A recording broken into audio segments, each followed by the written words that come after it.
Doctor साहब अपना जरा एक्सपीरियंस शेयर करें। कल थोड़ी देर के लिए जब आप इंडिया गेट पे गए तो हमारी बात हुई, जरा एक्सपीरियंस शेयर करें और बताएं कि जब आप पहले भारत आते थे और अभी भारत आते हैं, कोई फर्क महसूस हुआ है भारत के अंदर तब्दीली इंफ्रास्ट्रक्चर के हवाले से? क्या तब्दीलियां आप देखते हैं? चीमा साहब, मैं सबसे पहले तो ये बताना चाहूंगा कि मैं ना सिर्फ यहाँ पे पर्सनल ट्रिप्स पे आया हूँ, मैं यहाँ पे सरकारी डेलीगेशंस के साथ भी आया हूँ, मैं कई सियासतदानों के साथ आया हूँ, ट्रेड डेलीगेशंस में आया हूँ। और डिफरेंस, बड़ा डिफरेंस इस दफा खासकर चीमा साहब, मैं जब पहले आता रहा हूँ उस वक्त, और ये मेरा तकरीबन ये भारत के साथ मेरी एंगेजमेंट जो है तकरीबन 15 साल, यहाँ आना जाना मेरा तकरीबन 15 साल से है। हर तीसरे चौथे साल मेरा आना जाना यहाँ पे मौजूद है। और उसमें मेरे रिलेशनशिप इतने हैं, बॉन्डेज भारत के साथ इतनी है कि I have always felt like this is my second home, इसमें नो क्वेश्चन अबाउट इट। और फिर मैं जिस तरीके से इस कल्चर को समझता हूँ, जिस तरह मैं सब कॉन्टिनेंट के मज़ाहिब को समझता हूँ बिलखसूस, उस पर मेरे लिए कोई अजनबियत नहीं है in India first of all. लेकिन उसमें जो मैं इस वक्त जियो पॉलिटिकल और जियो इकोनॉमिक एक लेंस से जो देख रहा हूँ तब्दीली, चीमा साहब, जब मैं यहाँ पे आज से तकरीबन 10 साल पहले आया तो मैं उस वक्त भी एक चीज को आई विटनेस किया था कि एक कम्युनिकेशन का जाल बिछाया जा रहा था, हाईवेज का, नए एयरपोर्ट्स का। मैं इंदिरा गांधी एयरपोर्ट जब ऑलमोस्ट बिल्कुल नया खुला था, मैं तब भी आया था, I was amazed and surprised कि सच अ ब्यूटीफुल एयरपोर्ट। फिर उसके बाद मैंने अमृतसर एयरपोर्ट देखा, एक छोटा सा एरिया, वहां पे भी एक ब्रांड न्यू एयरपोर्ट। फिर मैं जयपुर गया, वहां मैं अजमेर शरीफ गया और वहां मैंने ब्रांड न्यू एयरपोर्ट देखा। हाईवेज पे मैंने सफर किया।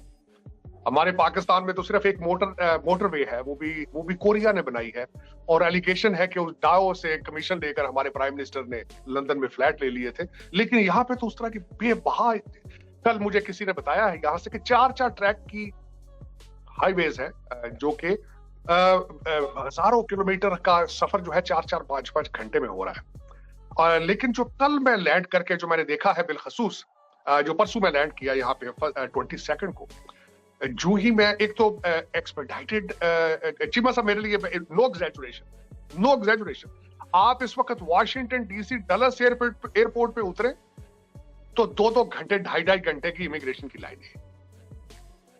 मैं और मेरे साथ जो 2 दूसरे दोस्त थे, अब बल्कि हम 2 थे इकट्ठे, दूसरे तो अलग फ्लाइटों पे आए हैं, हम जो 2 लोग थे, हम तकरीबन हमें 10 से 15 मिनट लगे हम एयरपोर्ट से लगेज लेके बाहर निकल चुके थे। और हम मुसलसल, दोनों जो हम दोस्त हैं, हम दोनों अमेरिकन हैं, दोनों एज ए स्टूडेंट गए हैं यूएस के अंदर, और दोनों अमेरिका, भारत, पाकिस्तान, यूरोप और इस तरह के चीजों को ऑलवेज हम क्रिटिकल नजर से देखते हैं। और both of us were talking about luggage came very appropriately. और मुझे बल्कि हमने एयरपोर्ट पे खड़े होकर एक बात की थी कि right after Covid both of us we went to London, तो ब्रिटिश एयरवेज, हालांकि हम बिजनेस क्लास पे ट्रैवल कर रहे थे, ईमेल आई थी कि प्लीज कोशिश करें कि अपना लगेज बुक ना कराएं, अगर बुक कराएंगे तो वो लगेज हम टाइम पे नहीं, दूसरे दिन आपके घर डिलीवर करेंगे। और उसके बाद आज जो हम देख रहे हैं कि जिस तरीके से अमेरिका के तैयारों के दरवाजे उतर रहे हैं, एक सियासी लीडर डोनाल्ड ट्रंप साहब ने अपनी तकरीर में अगले दिन फरमाया कि फ्लाइटें एवरेज 5-5, 6-6 घंटे लेट हो रही हैं एवरेज। परसों एक नया वाकया हो चुका है कि एक जो पैसेंजर है उसने जहाज में बैठ कर देखा है कि उसका विंग जो है वो टूटा है, तो जहाज टूटा हुआ है, उसने रिपोर्ट किया और जहाज वापस लैंड किया। हम ये देख रहे हैं, बिल्कुल हम देख रहे हैं किस तरीके से 15 मिलियन इलीगल लोग बॉर्डरलेस हैं और वो एंटर हो रहे हैं, और उसके अंदर क्या हालात है।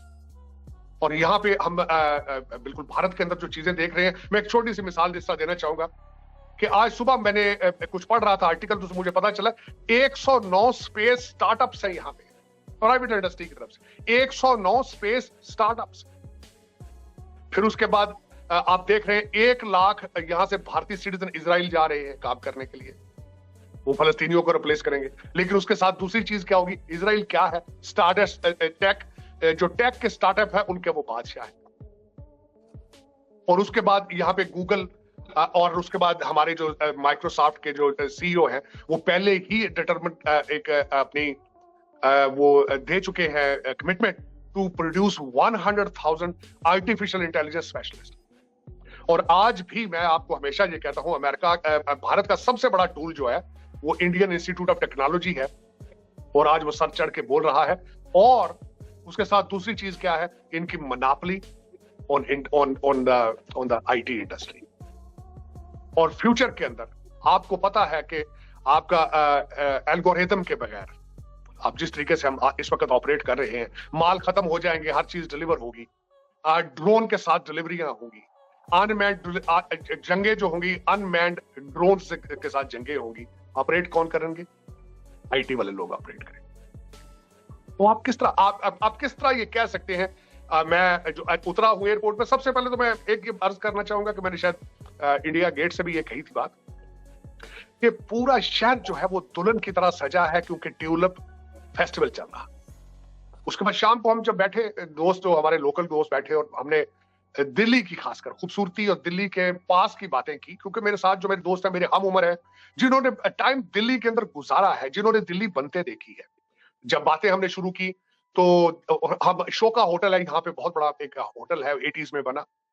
फिर हम जब बातें कर रहे थे कि किस तरीके से एशियन गेम्स हुई यहाँ पे, तो कौन कौन से होटल बने, फिर उसके बाद G20 हुई तो क्या क्या हुआ, और उसके बाद जो भी वाकयात होते हैं क्या क्या हो रहा है। इस वक्त अगर देखा जाए तो दिल्ली, जो न्यू दिल्ली है बिलखसूस, वो दुनिया का कैपिटल बनता नजर आ रहा है। वो इस तरीके से, आप जरा इसके एक साल का पूरा स्केड्यूल देख लें, उसके अंदर माइक्रोसॉफ्ट का CEO आ रहा है, उसमें डोनाल्ड ट्रंप की लड़की इवांका आ रही है। ये एक दिन में सफर तो जाहिर नहीं हुआ, उसके पीछे एक पूरी हिस्ट्री मौजूद है। इसमें कई प्राइम मिनिस्टर्स की कमिटमेंट्स जो है मौजूद है, आप बिल्कुल उनको डिनाई नहीं कर सकते। मनमोहन सिंह, डॉक्टर मनमोहन सिंह जो कि इकोनॉमिस्ट थे, उनका रोल नहीं निकाला जा सकता इसमें से। वाजपेयी साहब का रोल इसमें से नहीं निकाला जा सकता। इसमें कई ऐसे थे प्राइम मिनिस्टर जो कि नेशनलिस्ट थे। मोदी साहब is not the only nationalist person to begin with, he has gone to the extreme, he has taken to the youth and agenda to the next level. लेकिन पिछले लोग भी जो थे वो भागकर लंदन जाके नहीं बैठ गए, वो यही बैठे। उनके ऊपर करप्शन की स्टोरियां मौजूद नहीं है। उन्होंने अपने स्केड्यूल नहीं बनाया कि 3 साल तुम लूट लो, 2 साल हम लूट लेंगे। वहां यहां नहीं इस तरह का हुआ था। यहां वाजपेयी का लड़का जो है वो लीडर नहीं है। यहां मनमोहन सिंह की लड़की इलेक्शन नहीं लड़ रही है। मोदी साहब के भाई का नाम किसी को नहीं पता कौन है।